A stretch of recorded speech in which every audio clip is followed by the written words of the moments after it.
قال الله تعالى في الكلام المجيد والتوحيد بسم الله الرحمن إنما يعمر مساجد الله من آمن بالله واليوم الآخر وأقام الصلاة وآتى الزكاة ولم يخش إلا الله فعسى أولئك أن يكونوا من المتقين.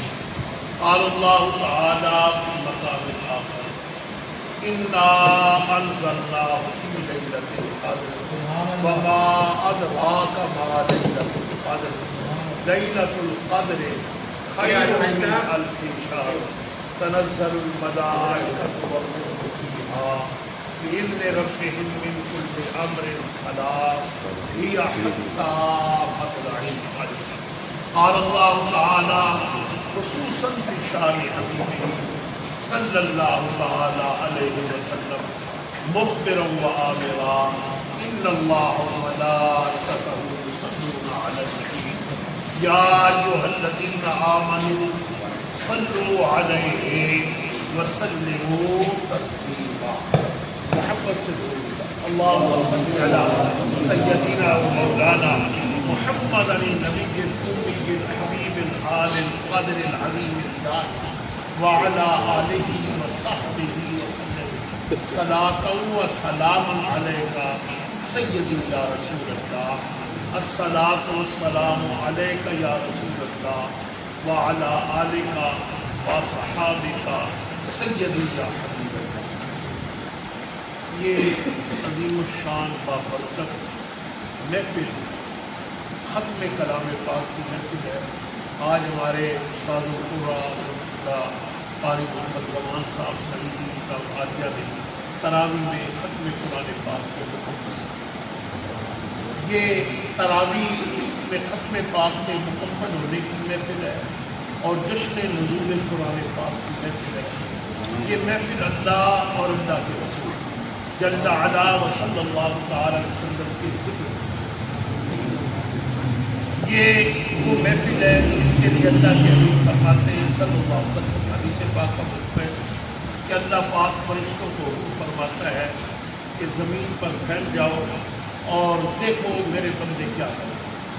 حدیث مبارکہ میں فرشتے اللہ کے زمین پر آتے ہیں حالانکہ بندے کیا کر رہے ہیں کہ رات ان کا زمین لکھ بھی رہے ہیں لیکن اس مالک کی مرضی ہے وہ اور بھیج دیتا ہے.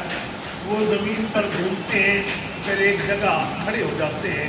ان میں سے کچھ ایک جگہ پھر ایک جگہ. زمین پر اللہ کے ذکر کی محفل بھی بے شمار ہے اور آنے والے فرشتے بھی بے شمار ہیں. یاد رکھیں اللہ نے سب سے پہلے نوری مخلوق فرشتوں کو پیدا کیا پھر جنات کو پیدا کیا پھر ان سے لاکھوں برس کے بعد انسان پیدا ہوا. فرشتے علماء نے لکھا کہ سب سے زیادہ اللہ نے فرشتوں کو پیدا کیا پھر اس کے بعد جنات ہیں اور جنات فرشتوں کی تعداد کا 10واں حصہ. پھر اللہ نے انسانوں کو پیدا کیا اور انسان جو ہیں وہ بھی جنات کی پوری تعداد کا 10واں حصہ. یعنی انسانوں کی تعداد جنات سے کم ہے جنات کی تعداد فرشتوں سے کم ہے. تو فرشتے اللہ کی اتنی تعداد میں ہیں اللہ پاک ان کو بھیجتا ہے پھر وہ ایک جگہ ٹھہرتے ہیں فرض کرتے ہیں مالک و مولا یہ ایک جگہ ہم ٹھہرے ہیں یہاں تیرے بندے تیرا اور تیرے محبوب کا ذکر ہے. یہ ذکر کی محفل ہے اور اس میں تیرا تیرے محبوب کا ذکر ہو رہا ہے. پھر وہ جب یہ عرض کرتے ہیں تو اللہ فرماتا ہے کہ میرے بندے کیا طلب کر رہے ہیں. وہ کہتے ہیں اللہ پاک تیرے بندے جنت کے طالب ہیں بخشش کے تمنائی ہیں چاہتے ہیں اللہ ہمیں مغفرت فرما دے ہمیں جنت عطا کر دے. اور فرمایا کس چیز سے پناہ مانگتے ہیں تو فرشتے عرض کرتے ہیں اللہ پاک دوزخ سے تیری پناہ چاہتے ہیں تیرے عذاب سے تیری پناہ چاہتے ہیں تیری رحمت کے طرفدار ہیں. پھر پہلے رب پوچھتا ہے کہ یہ اگر جنت انہوں نے دیکھی ہے فرشتے عرض کرتے نہیں دیکھی. اگر دیکھ لیتے کہتے ان کا شوق کئی گنا بڑھ جاتا اور زیادہ تمنائی ہو جاتے.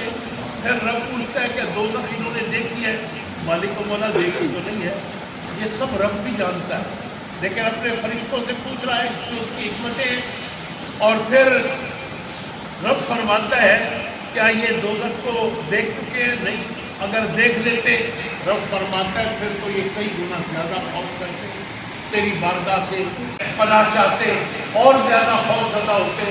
تو رب فرماتا ہے میرے فرشتوں گواہ ہو جاؤ، میں نے ان کی مغفرت کر دی، ان سے جو توبہ کر رہے ہیں جہنم سے ان کی توبہ گویا قبول ہو گئی، اور گویا میں ان کی بخشش فرما رہا ہوں، جنت عطا کر۔ اور فرشتے عرض کرتے والی کو مولا، کچھ ایسے بھی تھے جن کی کچھ اور معاملات تھے، ہم مثال طور کوئی کہیں ٹینٹ والا آ گیا، کہیں کوئی ساؤنڈ والا آ گیا، کہیں ایسا ہوا کوئی بیٹھا تھا اس کا دوست آ گیا کہ بھائی چلے ذرا بازار، اس نے کہا 2 منٹ بیٹھے اللہ کا ذکر سن لیں، رسول اللہ کی بات سن لیں، پھر چلتے۔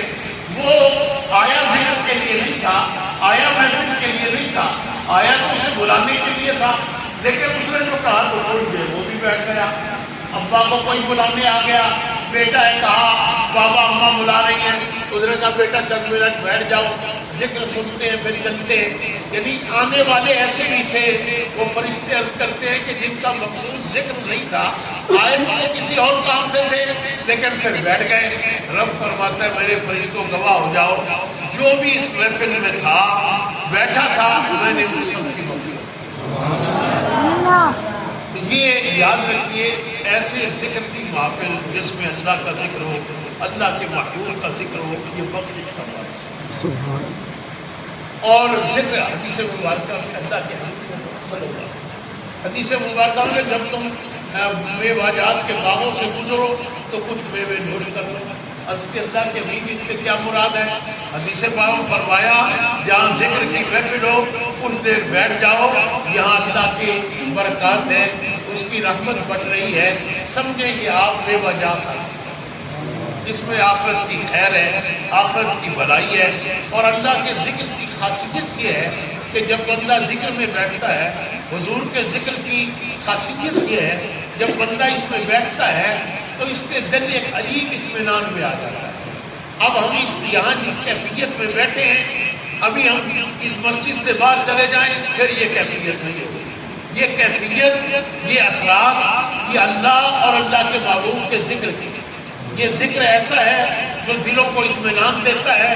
اللہ کے قرآن نے بھی کہا الا بذکر اللہ تطمئن القلوب، خبردار جان لو اللہ کا جو ذکر ہے دلوں کو اطمینان دیتا ہے۔ اور تمام مفسرین نے لکھا جہاں الا بذکر اللہ ہو وہاں الا بذکر رسول بھی مراد ہوتا ہے، اس لیے کہ حضور بھی اللہ کے قرآن نے کہا ذکر الرسول، رسول اللہ بھی اللہ کا ذکر ہے۔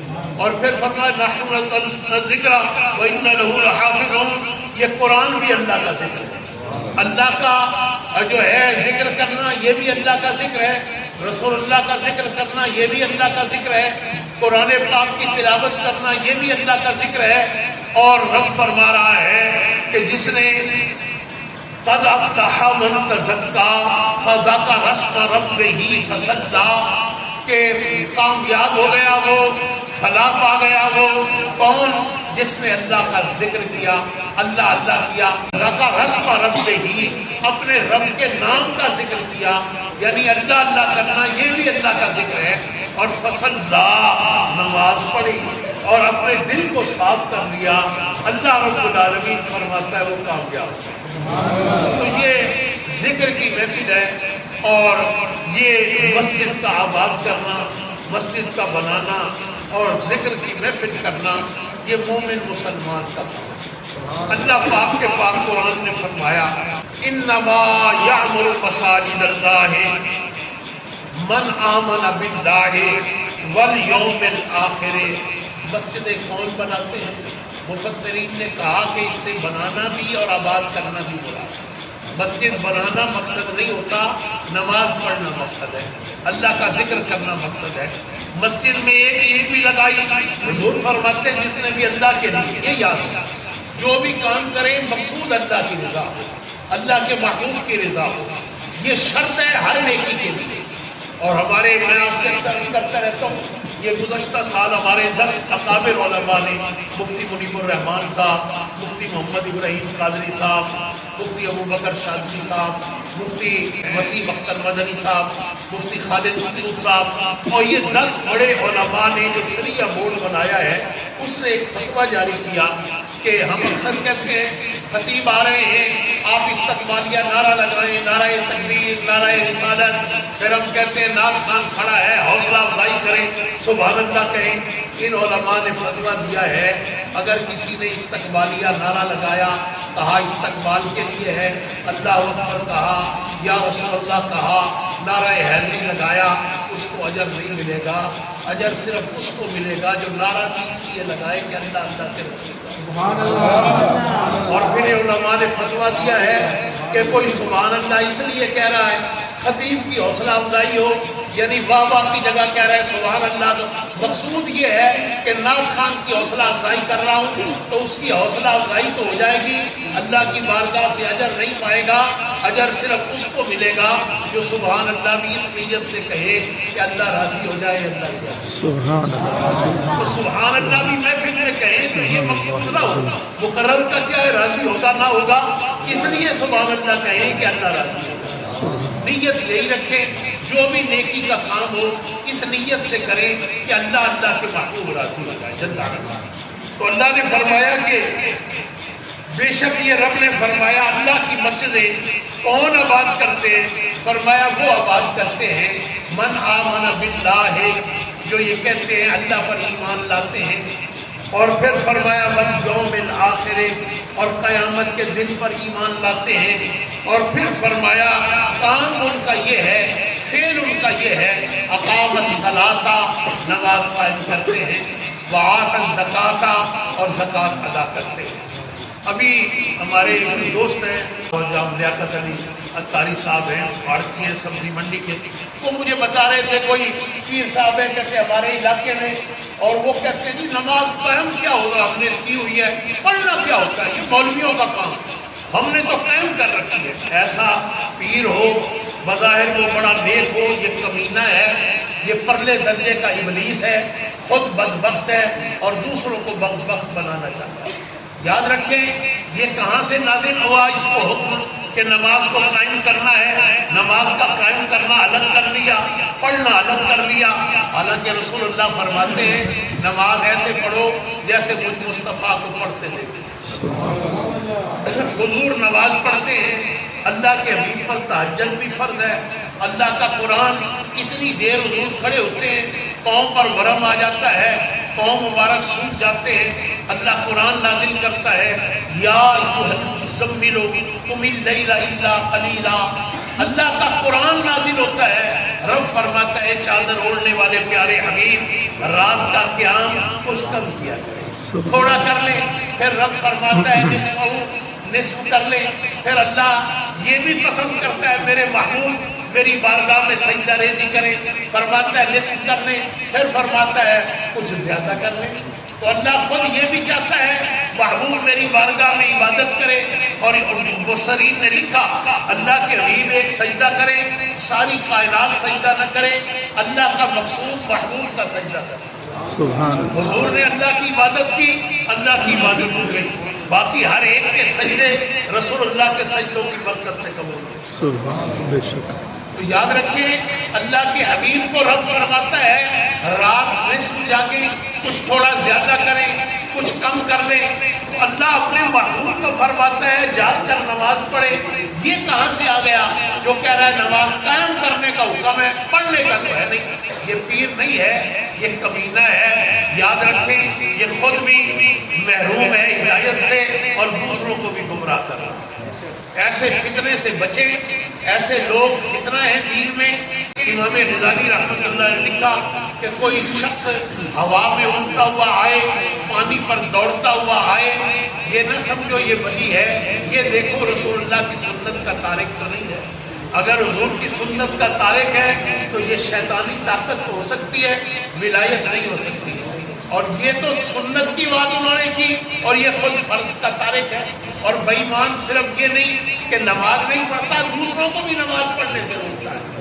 تو ایسے بے ایمان سے جان چھڑانا لازم فرض ہے، ورنہ وہ جہنم میں جائے گا، اس کا دامن پکڑے ہوئے بھی جہنم میں جائے گا۔ اعلیٰ حضرت امام اہل سنت امام احمد رضا فاضل بریلوی رحمۃ اللہ تعالیٰ علیہ سے ایک دیہاتی شخص آیا، یہ بات میں نے قائد رسول علامہ غلام رسول کشمیری رحمۃ اللہ علیہ نے نمبر کراچی میں حضرت قائد سنت امام شاہ احمد نورانی صدیقی رحمۃ اللہ علیہ نے خطاب کیا، اور یہ بات بھی اعلیٰ حضرت انہوں نے بیان کی۔ ایک دیہاتی آیا اور اس نے آ کر کہا کہ پیر کس قسم کا ہونا چاہیے؟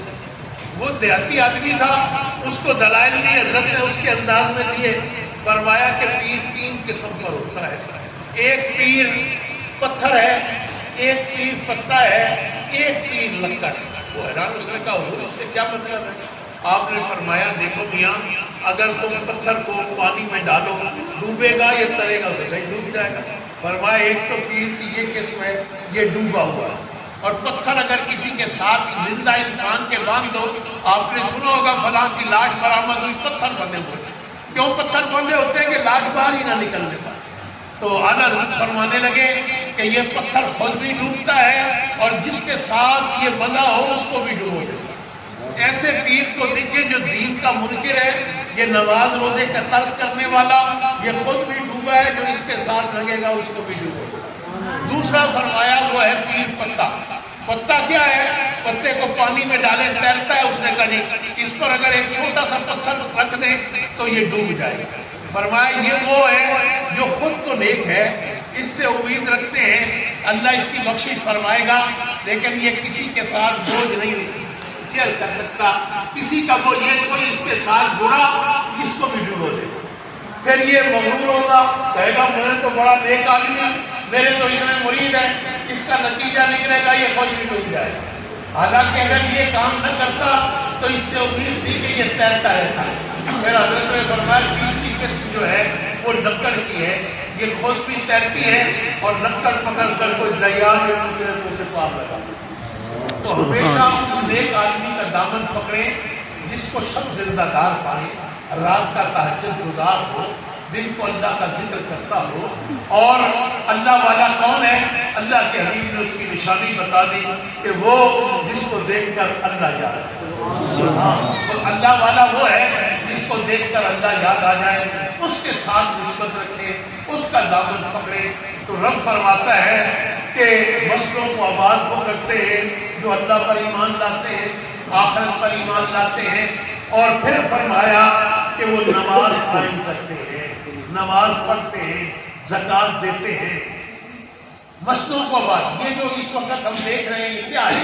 یہ مسجد کی آبادی، اور یہاں یہ حال ہے، اب یوٹیوبر آ گئے، مرزا آ گیا، ہمارے گاندھی صاحب آ گئے، ایک آگے اور بھی آ گئے، تراویح تو ہے کوئی نہیں، رسول اللہ نے تو تراویح پڑھی نہیں، صلی اللہ علیہ وسلم حضرت عمر نے پڑھی، یہ کیوں نہیں پڑھتے؟ اب جناب پہلے کہتے ہیں 8 ہے 8 ہے، اچھا حرم شریف میں 20 ہوتی رہی، ان کی 8، تیسرا سال ہے حرم میں 10 ہو گئی، ان کی اب 10 بن گئے، اب کہتے ہیں یہ 8 ہے یا 10 ہے۔ آپ تو 100 برس سے کہہ رہے تھے 8 ہے، اب 10 کیسے ہو گئی؟ مطلب یہ بتانے کے لیے کہ حرم میں بھی ہمارے مطابق ہو رہی ہے، انہوں نے بھی اب 10 شروع کر لی ہے، اب کہتے ہیں یہ 8 ہے یا 10 ہے۔ اور حدیث پاک ان کے پاس کیا ہے؟ ام المؤمنین سیدہ عائشہ صدیقہ رضی اللہ تعالیٰ عنہ، یہ حدیث پاک بیان پوچھا گیا ان سے، ام المؤمنین سے، کہ اللہ کے حبیب رمضان میں کتنی رکعت نماز پڑھتے ہیں؟ سیدہ انہوں نے فرمایا کہ رمضان ہوتا یا غیر رمضان، اللہ کے حبیب 8 رکعت نماز پڑھتے تھے اور 3 وتر پڑھتے تھے۔ اب کہتے نہیں وہ سیدہ 8 پڑھتے تھے، تو پھر آپ ام المؤمنین نے تو کہا غیر رمضان میں بھی حضور 8 پڑھتے تھے، آپ کے نزدیک 8 تراویح پھر ایک رمضان میں تو نہ ہونا، پھر سارا سال 8 تراویح پڑھا کریں۔ جب ام المؤمنین نے یہ فرمایا کہ رمضان ہوتا ہے یا غیر رمضان، رسول اللہ صلی اللہ علیہ وسلم آپ خود آپ بیان کر رہے ہیں کہ 8 پڑھتے تھے، ثابت ہوا 8 تراویح ہیں، پھر یہ بھی تو ثابت ہوا نا کہ تراویح پورا سال ہے، تو پھر سارا سال پڑھا کرو، پھر صرف رمضان میں۔ تو پتہ چلا کہ پوچھنے والا تہجد کا پوچھ رہا تھا کہ حضور رمضان کی راتوں میں کتنی رکعت پڑھتے ہیں؟ تو ام المؤمنین نے کہا رمضان ہوتا یا غیر رمضان، اللہ کے معلوم رات کو 8 رکعت پڑھتے ہیں، یعنی حضور تہجد 8 رکعت پڑھتے تھے۔ تراویح رات کے اول وقت کی نماز ہے اور تہجد آخری وقت کی نماز ہے۔ 8 رکعت حضور نے ہمیشہ پڑھی۔ اللہ کے محبوب پر تہجد فرض تھی اور حضور رات کے پچھلے پہر پڑھتے تھے۔ پچھلے پہر جو پڑھی جائے وہ تہجد ہے اور جو پہلے پہر رات کے پڑھی جائے وہ تراویح۔ اور تراویح آقا علیہ السلام کے دور میں بھی تھی، باجماعت نہیں تھی۔ یہ تھی باجماعت سیدنا امیر عمر رضی اللہ عنہ۔ آخری وقت کی نماز ہے۔ 8 رکعت حضور نے ہمیشہ پڑھی۔ اللہ کے محبوب پر تہجد فرض تھی اور حضور رات کے پچھلے پہر پڑھتے تھے۔ پچھلے پہر جو پڑھی جائے وہ تہجد ہے اور جو پہلے پہر رات کے پڑھی جائے وہ تراویح۔ اور تراویح آقا علیہ السلام کے دور میں بھی تھی، باجماعت نہیں تھی۔ یہ تھی باجماعت سیدنا امیر عمر رضی اللہ عنہ۔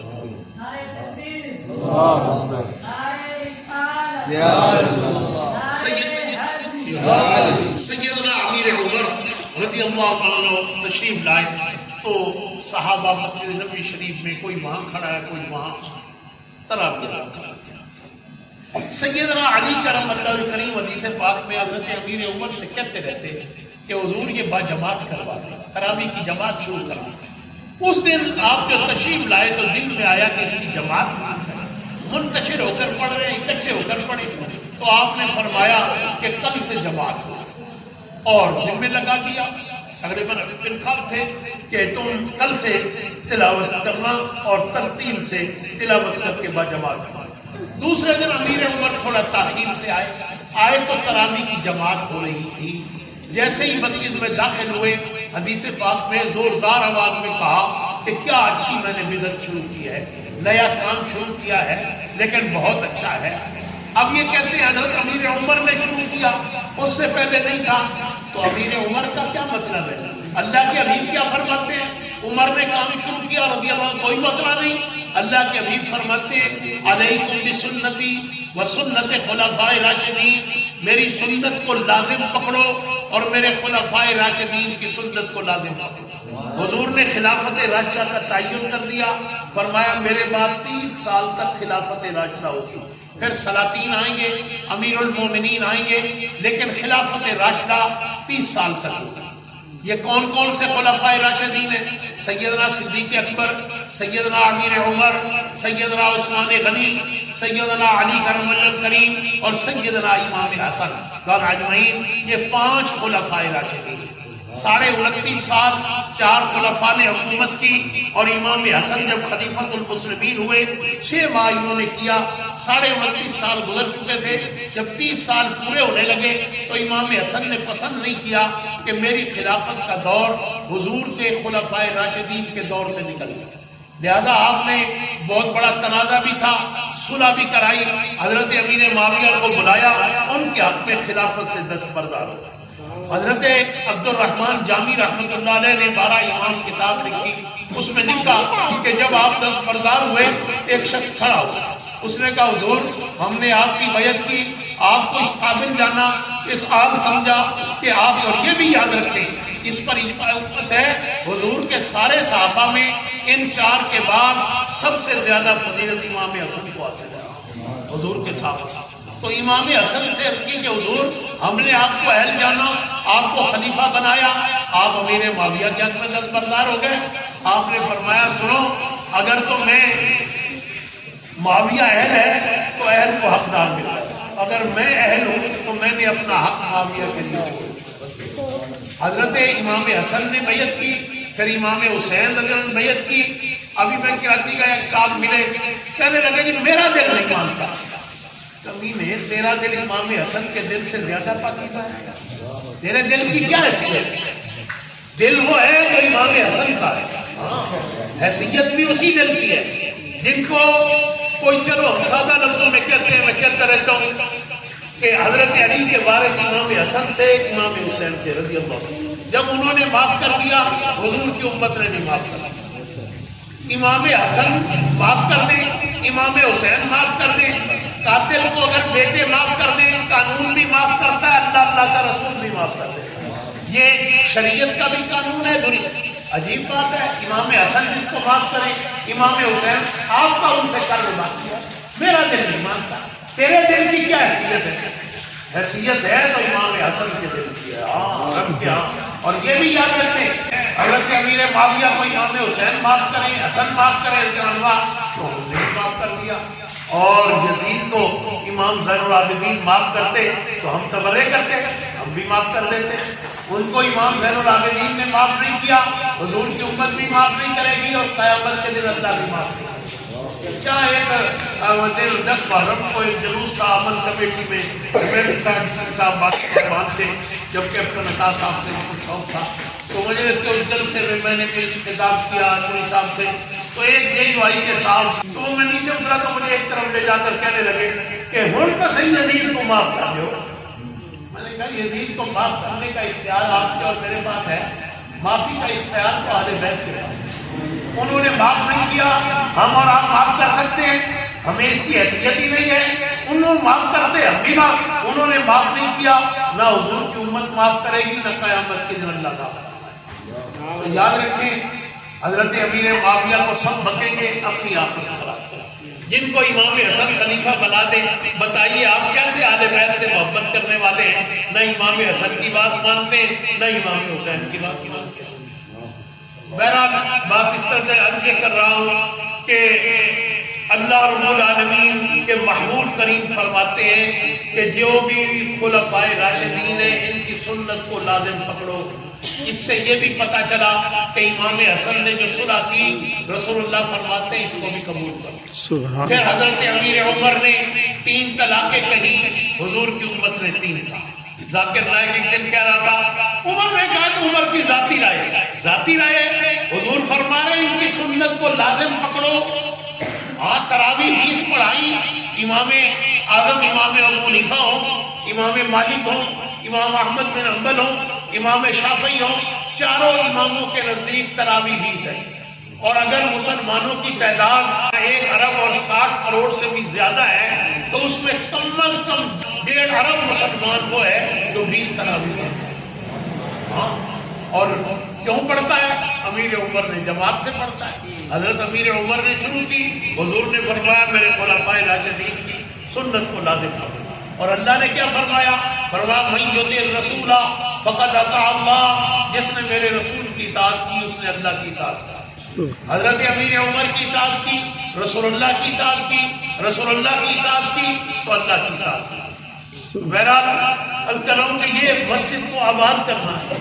اب شروع ہو گئی ہے کوشش. یہ تو بدعت ہے، یہ جناب 27 رجب کو بدعت ہے، 15 شعبان کو. اللہ کے بندوں، اللہ کی عبادت بھی بدعت ہو سکتی ہے. 20 تراویح پڑھی، 40 سجدے کیے، کتنی تسبیحات پڑھی. اللہ فرمائے گا کہ اس نے کیوں میری بارگاہ میں اس کو جہنم میں ڈال دو. خدا کا خوف کہاں سے دی؟ یہ اب نیا فتنہ آیا، لوگ کہتے ہیں بڑی فالوئنگ ہے. اللہ کے ہاں فالوئنگ کی کوئی حیثیت نہیں ہے. یزید کے ساتھ 50,000 بھی تھے تو قیامت کے دن رب کی پکڑ لے گی. امام حسین کے ساتھ 72 بھی تھے تو نام انہیں کا ہوگا. اس لیے یہ نہیں دیکھا جائے گا زیادہ کون ہے کم کون ہے، دیکھا یہ جائے گا رسول اللہ کے دامن سے. تو یہ ضرور اب وہ کہہ رہا ہے قرآن پاک کی آیت پڑھی اور کہا، ترجمہ یہی ہے جو اس نے کیا کہ حضور نے فرمایا کہ میں نفع کا مالک نہیں ہوں. اگر نفع کا مالک ہوتا بہت سا نفع جمع کر لیتا، مجھے کوئی نقصان نہیں. اب جناب تقریر شروع فرما دی. ایک لڑکا کھڑا ہو، اس نے پوچھا محمد صلی اللہ علیہ وسلم نفع دے سکتے ہیں؟ تو اب اس نے یہ قرآن کی آیت پڑھی اور کہا محمد صلی اللہ علیہ وسلم اپنے نفع نقصان کے مالک نہیں ہے، امت کو کہتے ہیں. یہی معنی ہے اس کا تمہید، یہی معنی ہے. معنی یہ ہے رسول اللہ فرما رہے ہیں جو میں مصطفیٰ تمہیں نفع دے رہا ہوں اس کا مالک بھی اللہ. سبحان اللہ، سبحان اللہ. یہ حضور نے فرمایا اللہ عطا کرتا ہے، میں مصطفیٰ تقسیم کرتا ہوں. سبحان اللہ. تو حضور فرما رہے ہیں ورنہ کون سا نفع جو حضور نے نہیں دیا؟ آپ بتائیے، کلمہ حضور نے نہیں دیا. اب کلمے کی کیفیت یہ ہے کہ قیامت کے دن ایک شخص پکڑا جائے گا. حضور فرماتے ہیں حدیث پاک کا مفہوم ہے کہ اس کے 70 یا 99 رجسٹر گناہ کے ہوں گے. ہر رجسٹر مشرق سے مغرب تک کا ہوگا اور ایک پلڑے میں رکھ دیے جائیں گے. رب فرمائے گا میرے بندے ان رجسٹروں کو دیکھ اور ساری امتوں کے سامنے حساب ہوگا.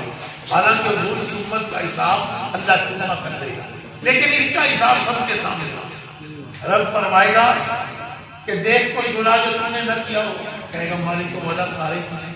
پھر رب فرمائے گا دیکھ شاید تو نے کوئی نیکی کی ہو, فرشتوں نے درج نہ کی ہو, مالک کو بولا کوئی نہیں. رب فرمائے گا میدان پر لاؤ, عرض کرے گا اللہ پاک نیکی ہے کوئی, گناہوں کی اتنے رجسٹر ہے, میزان پر کیا کرے گا؟ رب فرمائے گا میدان پر لاؤ. اللہ پاک اپنی بارگاہ سے اپنی شان کے لائق کیا شکل و صورت ہوگی ہم اس کو نہیں, بس ہم اس کا ترجمہ یہ کرتے ہیں کہ ایک پرچی ہوگی نور کی جو رب کی طرف سے عطا ہوگی, اس کے نیکی کے پرڑے میں ڈال دیں. اتنے رجسٹر گناہ کے ہلکے ہو جائیں گے اور نیکی کا پلڑا بھاری ہوگا. سبحان اللہ. رب فرمائے گا میں نے اس کی وہ حیران ہو جائے گا اللہ پاک یہ کون سی نیکی ہے. حدیث پاک اور رب فرمائے گا تو نے جو کلمہ لا الہ الا اللہ محمد رسول اللہ پڑھا تھا وہ اتنے اخلاص سے پڑھا تھا, آج اس تک میں نے تیری بخشی. سبحان اللہ. اب بتائیے کلمہ رسول اللہ نے دیا نہیں کیا اور ایک کلمے نے اس کی بخشش کرا دی, اس کو نفع ہوگا نہیں ہوا. حضور نے نماز دی, نماز کی وجہ سے جنت ملے گی, نفع ہوگا نہیں ہوگا. اللہ کے حبیب نے روزے عطا کیے, اللہ تعالیٰ اپنا دیدار کرائے گا, رب کے دیدار میں نفع ہوگا کہ نہیں ہوگا. تو نماز روزہ حج کی سب ہوگا. اور پھر اللہ کے حبیب صلی اللہ تعالیٰ علیہ وسلم نے یہ تو نفع دیا ہی دیا, اور کتنے نفع ملے حضور کی ذات سے. اللہ کے حبیب تشریف فرمائے, صحابی حاضر ہو گئے. اللہ کے حبیب پانی بہت کڑوا ہے, میٹھا پانی ہے, یہودیوں کی ملک ہے, پیسے بڑے لے رہے ہیں, ہجرت کر کے آئے, پیسے کہیں گے, غریب الوطن ہوئے بیٹھے. اللہ کے حبیب جو کنواں اور بھی پانی سے بھرا ہوا ہے, پانی اتنا کڑوا ہے پینے کا نہیں ہے. اللہ کے حبیب کنویں پر تشریف لائے, کنویں میں اپنا لعاب دان ڈالا, سارے کنویں کا پانی پیٹا. سبحان اللہ. اب بتائیے حضور کے صحابہ پیاسوں نے پانی پیا, نفع ہوا نہیں. حضور میدان میں بیٹھے, ایک صحابی کی پنڈلی کٹ گئی, وہ پنڈلی کٹی ہوئی اٹھا کر ایک ٹانگ پر اچھلتا ہوا حضور کی بارگاہ میں آ گیا. اللہ کے حبیب ماں باپ نے سامنے پنڈلی کٹ گئی ہے. حضور فرماتے کتنی کی گردنیں کٹ گئی, شہید ہو گئے. پنڈلی کٹ گئی تو پٹی کر لو اور صبر کرو. نہیں, حضور نے وہ پاؤں کٹے ہوئے کو نصف پنڈلی سے کٹا ہوا تھا, اس کو پنڈلی کے ساتھ لگایا, لعاب دان لگایا, ایسے جڑ گیا جیسے کٹے ہوئی. سبحان اللہ. بتائیے کٹی ہوئی پنڈلی جو لگی اس کو نفع ہوا نہیں. اللہ کے حبیب خندق کے مقام پر خندق کھدوا رہے ہیں, حضور کے صحابہ خندق کھود رہے ہیں. ایک سفید مسلم میں بڑی طویل حدیث ہے, ایک سفید پتھر نکلا, وہ توڑنے کے لیے انہوں نے زور لگایا, نہیں ٹوٹا. حضور کی بارگاہ میں اللہ کے حبیب پتھر نہیں ٹوٹ رہا. اللہ کے حبیب تشریف لائے, ایک گودال ماری, رسول اللہ خود ساتھ محنت کر رہے ہیں. ظاہری طور پر بھی حضور خندق میں کام کر رہے ہیں, گودال ماری, ٹکڑے ٹکڑے ہو گیا. اب صحابہ نے دل میں کچھ محسوس کیا تو ایک صحابی نے اپنے پیٹ سے کپڑا اٹھایا تو پیٹ پر پتھر, یعنی گویا وہ عرض کر رہے تھے حضور کتنے بھوکے ہیں, کئی دن سے پتھر دوسرے نے اٹھایا, وہ نے پتھر بتا. یہ صحابہ نے کیوں مشورہ کر کے پتھر باندھا کہ بھوک تھی, ظاہری طور پر افسوس تھا, ایک ایک دو دو کھجور سارا دن کھاتے. صحابہ کہتے ہیں ایسے دور تھے ایک کھجور کھاتے, پانی پی کر اللہ کا شکر ادا کرتے. ایسا دور ہم پر گزرا. تو وہ دور تھا پیٹ ان کے کمر کے ساتھ بنے ہوئے تھے, ضعیف و لاغر ہو چکے تھے. تو انہوں نے دیکھا خندق کھودیں گے, مشرکین مکہ کے جاسوس آئیں گے اور دیکھیں گے کمزور ہو گئے ہیں, نہیں ہیں, لاغر ہیں, وہ کہیں گے یہ کیا لڑیں گے. تو انہوں نے پیٹ پر پتھر باندھ کر اپنے آپ کو موٹا تازہ ظاہر کیا تاکہ دیکھنے والوں کو پتہ چلے گا. اب وہ یہ عرض کرنا گویا چاہ رہے تھے حضور ہم بھوکے. اللہ کے محبوب نے اپنے شکل مبارک سے جو کپڑا ہٹایا تو دو پتھر بدلے. گویا حضور نے فرمایا کہ میرے فاقے تم سے بھی تو گناہ ہے. یہ جو طاقت ہے یہ بھوکے اور پیٹ بھرنے سے نہیں, یہ رسول اللہ کی طاقت جس سے یہ پتھر ٹوٹا ہے. حضرت جابر قریب کھڑے تھے, ان کا گھر وہاں سے قریب. انہوں نے دیکھا تو ان کے دل پر بڑا اثر ہوا کہ اللہ کے حبیب ہو, دو پتھر باندھے ہو, دوڑ کر گھر پہنچے. اپنی اہلیہ سے کہا کچھ کھانے کے لیے ہے, کہا ایک ایسا وہ جو ہے، مفسرین نے کہا 4.5 کلو یا 4.25 سے اتنے پیمانے کے ساتھ اتنے 4-4.5 کلو یعنی جو ہے، کہا اس کا آٹا بنائیں۔ ایک بکری کا بچہ تھا ان کے پاس، اس کو ذبح کیا، بوٹیاں بنائیں، کہا اس کا سالن بنائیں، ہنڈیا چولہے پر چڑھائیں۔ میں رسول اللہ کی بارگاہ میں جا کر دعوت دے۔ اہلیہ نے بھی کہا جاوید حضور کو خفیہ طریقے سے کہنا، انہوں نے کہا میں بھی ایسے رازداری سے کہوں گا۔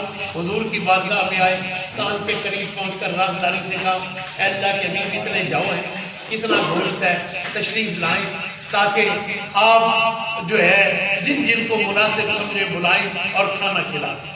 ایک روایت میں نے پڑھا اللہ کے حبیب نے، جابر کہتے ہیں میرا بازو پکڑ اور اعلان کر دیا میدان خندق میں کہ سنو میرے صحابہ، جابر کے ہاں سب کی دعوت۔ حدیث پاک میں جابر حیران ہو گئے کہ کھانا تو 8-10-12 بندوں کا ہے، کم از کم 800 یا 1000 صحابہ، اب یہ سارے اور صحابہ میں بھی خوشی کر کے اللہ نے جابر کو اتنا رزق دے دیا، اتنے صحابہ کو کھانا کھلائے گا۔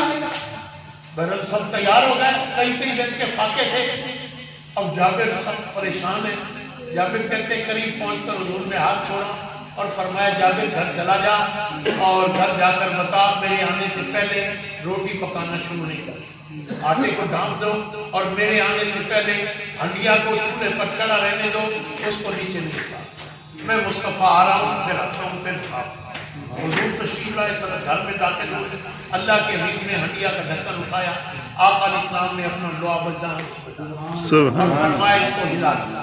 پھر حضور نے کپڑا ہٹایا، گوندے ہوئے آٹے میں لعا بجانا ڈالا، فرمایا اسے آٹے میں مکس کر، پھر فرمایا اس پر کپڑا ڈال دو، ہنڈیا پر ڈھکن رکھ دو، ڈھکن مکمل نہیں اتارنا، کپڑا مکمل نہیں اتارنا، آٹا نکال کر روٹیاں پکا۔ اور ایک روایت میں نے یہ بھی سنی کہ یہ بھی فرمایا کہ 2 خواتین اور بلا لو تاکہ روٹیاں تیزی سے پکیں، افراد زیادہ ہیں، اور ہنڈیا کا ڈھکن بھی ایسے رہے، تھوڑا اٹھا کر سالن نکالتے رہو۔ اب حضرت جابر کہتے ہیں، ابن عساکر محدث لکھتے ہیں کہ کمال کی تصریف ہے ان کی، ہر ایک کا انداز ہے۔ ابن عساکر نے جو حضور کے وہ ذات لکھتے ہیں تو کمال کا کہا کہ محدث کہتے ہیں کہ حضرت جابر کہتے ہیں کہ حضور نے باہر نکل کر ٹولیاں بنا لی۔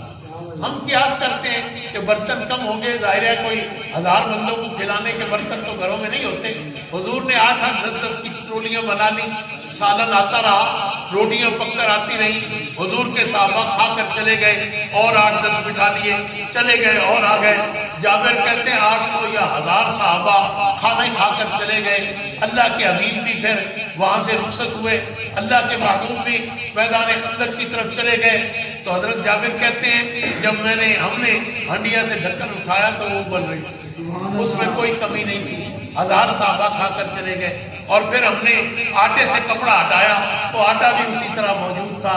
1000 بوڑھے صحابہ کئی دن کے فاقے والے کھا گئے، آٹے میں کمی نہیں ہوئی، سالن میں کمی نہیں ہوئی۔ بتائیے حضور کے صحابہ کو نفع ہوا نہیں؟ سبحان اللہ۔ کس چیز کا ان کمینوں نے نام نفع رکھا ہے؟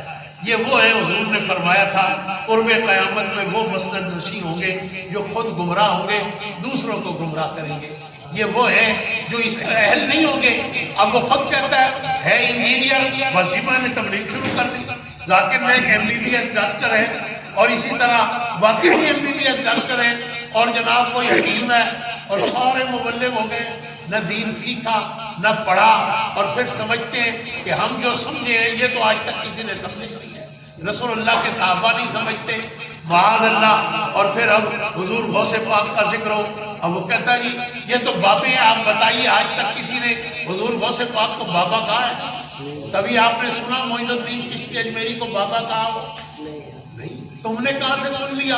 ابھی 4 دن پہلے اس نے ایک براڈ کاسٹر کو انٹرویو دیا، میں اکثر اس کے ملا سنا، اس نے کہا کہ کیا آپ کہتے ہیں حضور غوث، کہتے جی غوث پاک کے بارے میں کہنے لگا کہ کیا وہ یہ نہیں کہتے کہ وہ مردے زندہ کرتے تھے؟ کہا عیسیٰ تو نبی تھے، وہ تو معجزہ تھا۔ کہا موسیٰ علیہ السلام نے لکڑی ڈالی اور وہ ساری لکڑیاں، وہ رسی جو سانپ بنے تھے ساری کھا گئی، عصا اٹھایا تو لکڑی کی لکڑی ہے۔ 30 بٹیوں کا بالن کھا کر بھی اس کے بدن میں فرق نہیں پڑا۔ کہا وہ تو معجزہ تھا۔ چلے میں کہتا ہوں وہ معجزہ تھا. وہ پھر اصحاب کہف کا ذکر ہوا، وہ تو قرآن میں ہے. حضور غوث پاک کا قرآن میں ہے. کمینے قرآن میں تو تیرا نام بھی نہیں ہے، یہ بھی نہیں لکھا مرزا عالم ہے. اگر یہی مراد ہے تو قرآن میں تیرا نام نہیں ہے، پھر تجھے کیسے توفیق ہوئی؟ اگر ولی کا نام نہ ہو، کرامت سے انکار کرے، تو مولوی کا نہ ہو تو اس کے علم سے انکار نہ کرے. تم کہتے ہو کہ معجزہ تھا، یہ کرامت تھی، یہ جناب اصحاب کہف تھے. تو یہ جو اللہ نے ذکر کیا موسیٰ کلیم کا، جو ملنے جا رہے تھے حضرت خضر علیہ السلام کو، اللہ کا قرآن کہتا ہے صبح کے وقت وہاں سے روانہ ہوئے، نشانیاں لی، رب کی بارگاہ سے ملنے کے لیے جا رہے. ایک جگہ پہنچے، صبح وہاں تھوڑا ناشتہ کیا، اس میں بھنی ہوئی مفضل کا مچھلی بھی تھی، تھوڑی کھائی، طبیعت نہیں چاہی، پھر رکھ دی. آگے روانہ ہوئے. جب دوپہر ہو گئی تو ظاہر ہے کہ وہ دوپہر کے ٹائم جو ہے بھوک شدت کی لگی، تھوڑا وہ بھی ہو گیا، تھکاوٹ کی، تو کہا کھانا لائی. خادم نے کہا اللہ میں تو بھول گیا، شیطان نے مجھے بھلا دیا. کیا بھول گئے؟ کہا حضور وہ تو میں نے وہیں سمندر کے پاس رکھا تھا. تو وہ بھنی ہوئی مچھلی وہاں رکھی، اور وہاں جو ہے جیسے ہی میں نے رکھی تو وہاں سے پانی باہر نکلا، اس مچھلی کو لگا، حضور وہ زندہ ہو گئی. اور وہ سورج، اللہ کا قرآن کہہ رہا ہے، سورج بناتی ہوئی پانی میں چلی گئی. اب بتائیے یہ معجزہ ہے.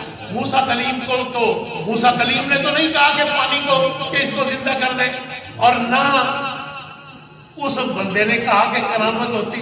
وہ تو انہوں نے رکھی تھی، وہ کپڑے میں باندھ کر کے پھر اس کو کھائیں گے. پانی لگا، پانی کے لگنے سے کھائی ہوئی بھنی ہوئی مچھلی زندہ ہو گئی اور پانی میں رستہ بنا کر چلی گئی. تو موسیٰ کلیم نے کہا وہی تو ہماری جگہ تھی. اب پھر قدموں کے نشان پر اللہ کا قرآن کہتا پلٹے اور اللہ خضر سے ملاقات. پانی لگے، مردہ مچھلی زندہ ہو جائے، تمہیں کوئی تکلیف نہیں. حضور غوث پاک اللہ کی بارگاہ سے دعا کریں، فرمائیں کوئی بھی اذن اللہ، اللہ نے مجھے اجازت دی ہے، کھڑے ہو جاؤ. مردہ زندہ ہو جائے تو تم تکلیف میں مبتلا ہو جائے. اللہ کا اذن ہے، اللہ کی اجازت ہے. آپ اور میں کون ہوتے ہیں تکلیف میں مبتلا ہوتا؟ بہرحال تنظیم کر رہا تھا کہ اب یہ دور آ گیا کہ چاہتے ہیں مسجدیں بھی بے آباد ہو جائیں. 27 کی شب ہو مسجدوں کو تالے ہوں، 15 شعبان ہو مسجدیں بند ہو، شب قدر ہو مسجد نہ کھلے. لوگ یہ گھروں میں آپ نفل پڑھ لیں. جب گھروں میں پڑھنے کا رواج تھا لوگ پڑھتے.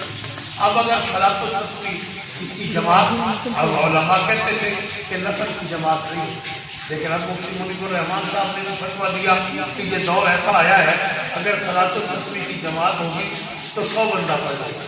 اگر جماعت سے نہیں پڑھائیں گے تو کوئی بھی نہیں پڑھے گا. چلو جماعت کے حوالے سے لوگ پڑھ تو رہے ہیں، اس نیت سے اب فرماتے ہیں کہ صلاۃ التسبیح کی جماعت دی جائے. تو یہ پہلے یہ وضو خانے نہیں تھے، لیٹرینیں بھی نہیں تھی. اب اگر مسجد میں وضو خانے نہ ہو، لیٹرینیں نہ ہوں تو نمازی نہیں آئیں. وہ کہیں گے یہاں، حالانکہ حضور کے زمانے میں، صحابہ کے زمانے میں، تابعین، تبع تابعین، فقہاء کے زمانے میں بھی یہ نہیں. اب اس کا رواج ہو گیا. تو اب کیا کہیں گے؟ یہ بدعت ہے، جس نے ٹوٹیاں لگائیں جہنم میں جائے گا، جس نے واش روم نہیں، بلکہ کہا جائے گا نمازیوں کو سہولت دی اس لیے اللہ اسے برکت دے گا. بہرحال وقت کافی ہو گیا. اب یہ ہے میرا مختصر کہ یاد رکھیے اللہ کے گھر کو آباد وہ کرتا ہے جو اللہ کو مانتا ہے، رسول اللہ کو مانتا ہے. اور قرآن نے کہا مشرکوں کو اجازت نہیں ہے کہ وہ اللہ کا گھر بنائیں. گھر بھی وہ بنائے جو اللہ کے اور اللہ کے رسول سے محبت کرتا ہو. آباد بھی وہ کرے جو اللہ رسول سے محبت کرتا ہو. اللہ پاک ہماری شان کو قبول کرے اور عقیدہ حق اہل سنت و جماعت پر قائم رکھے. یاد رکھیے عقیدہ عقد سے نکلا ہے. عقد کے معنی ہوتے ہیں گرا لگانا. گرا کیوں لگاتے ہیں؟ آپ دیکھتے ہیں ہماری مائیں دادیاں وہ اپنے دوپٹے کے پلو کے آخر میں پیسے رکھ کر یوں گرا لگا دیتے کہ یہ محفوظ رہتے ہیں. تو یہ گرا عقد سے، عقیدہ عقد سے نکلا ہے. جس طرح گرا لگتی ہے تو پیسے محفوظ ہو جاتے ہیں، گرا نہ کھلے تو ضائع نہیں ہوتے. جب ہم نے حضور پر ایمان لائے، رسول اللہ کے دامن سے وابستہ ہو گئے تو یہاں گرا لگا دیں، کوئی آئے کوئی جائے رسول اللہ کا دامن چھوٹ رہے. یاد رکھیے یہ وہ خزانہ ہے محبت رسول. خدا نہ خاصہ یہ آپ سے جاتا رہا تو پھر ایمان نہیں بچے گا. ایمان نام ہی محبت رسول. ہے ہمارے